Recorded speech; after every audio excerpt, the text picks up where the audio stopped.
I'm Brian Hensley with Intego Financial Group and our insurance partner, Donna Nelson Insurance. This past week was the Freeborn County Fair.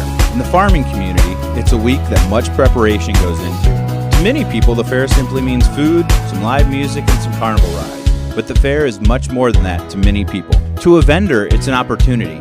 In a past life, I worked for a national building company. The fair often meant a hot week, seeing a lot of old clients, talking to some new clients, selling some product, but mostly it was about making new connections. To the volunteers at the fair, it's a week of anxiety, mixed in with some controlled chaos. There's also a lot of weather watching and hopes it's friendly so the crowds show up and that preparation pays off. What a gorgeous week we had last week for our fair. For a farming family that gets involved with livestock or fair projects, it means something very different. This part often goes missed by many in attendance. Now, many people do a quick walk through the livestock barns or maybe stop by the petting zoo. They visit the 4-H projects, but they don't really understand what is happening.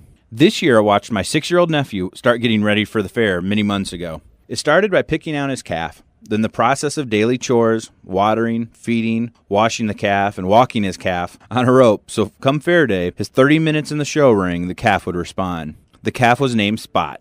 Now, the parents helped with chores, but my nephew was super involved. What great lessons and responsibility about caring for an animal for a 6-year-old. He also did his first 4-H project. Now, he built a model of a grain setup. Now, for those not from the farm, this would be a model of where the grain comes from the fields to the farm to be dried, and then it gets stored there before being hauled to local grain elevators or ethanol plants. Now, included in his model were grain bins, dryers, tractors, trees, trucks, animals, gravel roads, grass, farmhouse, and all the other parts needed to connect the different bins and dryers.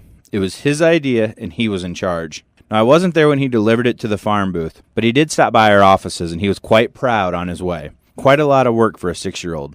To be honest, he probably put more time and effort into that project than I did some of my college courses. As I walked through the livestock barns this year, I had a different perspective than I had had in the past. I knew that each pig, each lamb, each rabbit, each steer, cow, and each calf didn't just show up. They were prepared. Hours and hours of work by little kids from age 6 to young adults up to age 21, and the parents and often the grandparents. There were tears because someone didn't want to do chores on a certain day, and there was frustration by parents that were forcing the kids to do them anyway. There were privileges earned and privileges lost, and privileges that were negotiated over between parents and kids about those animals and projects. I have tremendous respect for the grandparents, parents, and kids that participated this year and every year in the fair. The life lessons and the memories are immeasurable.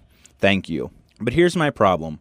Now I know, why can't I just stop there? But that's not how my mind works. I was thinking about the hours each of these families had put into the preparation for the fair. From picking out a particular animal for the right class, the hours spent walking, cleaning, and caring for the animal, the time spent preparing to haul the livestock to the fair, the time actually at the fair, during fair week itself, preparing for the stalls, the cages. I wouldn't even want to guess the amount of time and energy that's gone on to these projects. In my mind, those hours are well spent. They are one way that family is preparing for the future.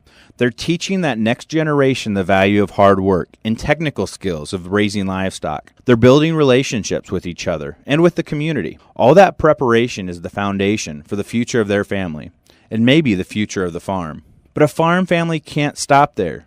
Preparing the next generation is probably the most important part of a farm plan. But the oldest generation has to take the next step. They have to think about how the farm will pass to the next generation. They have to prepare the legal documents to make it happen their way. They have to build consensus among the family about the best way to technically do it. Who gets what? When they get it? What are the expectations? And how will that farm be managed? They also have to prepare the farm finances for the transition. Is the debt load appropriate? Has the banker, CPA, attorney, have they been involved in how the farm will pass? Have the technical skills and the financial skills been taught to the next generation? Several weeks ago, I talked about putting a family through a stress test. Has the farm prepared for the stresses that might come at it? Has the next generation? Some things a good stress test for a farm would be bad weather, drought, excessive rain. We see it all.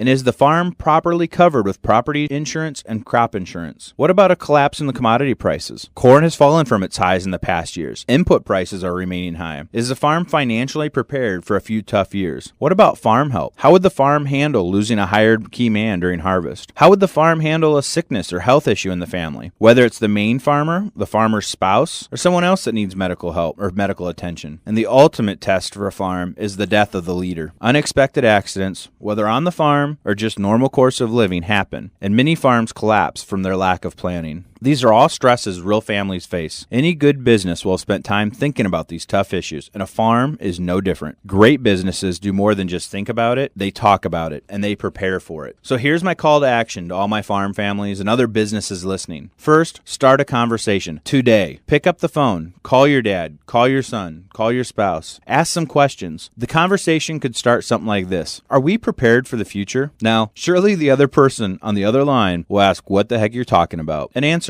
I was just thinking about the farm, and I wondered if something unexpected happened. Would the farm be okay? I think this is something we need to talk about. Trust me, you'll never know where the conversation will go, but you'll be happy you asked the questions on your schedule, on your time, and not when you're forced to. Here's the second part of the conversation. I'm putting on our insurance partner, Donna Nelson Insurance, a questionnaire. It's called a white paper that you can download for free. The website is donnanelsoninsurance.com. It will give you some questions to think about and a place to start evaluating your farm or family's business preparedness. I want you to download this, print it, and see how prepared your farm is. There will be holes, but that's okay. You have to start somewhere. It's free, and you can print as many as you like. So 2 action items: start a conversation and download the white paper. I'm Brian Hensley with Intego Financial Group and Donna Nelson Insurance. Thank you for listening. And if you have a question about life insurance, investments, or succession planning for your farm or business, let's start a conversation. If you'd like more, contact me at 507-874-3419 or via email at bhensley@financialguide.com. Brian Hensley is an investment advisor of and offers securities, investment advisory services, and financial planning through MML Investor Services, LLC, member SPIC. Supervisory offices 401 Southwest Water Street, Peoria, Illinois. Intego Financial Group, ensuring you are protected and covered for today and tomorrow. Call us today at 874-3419 or visit us online at integofinancial.com.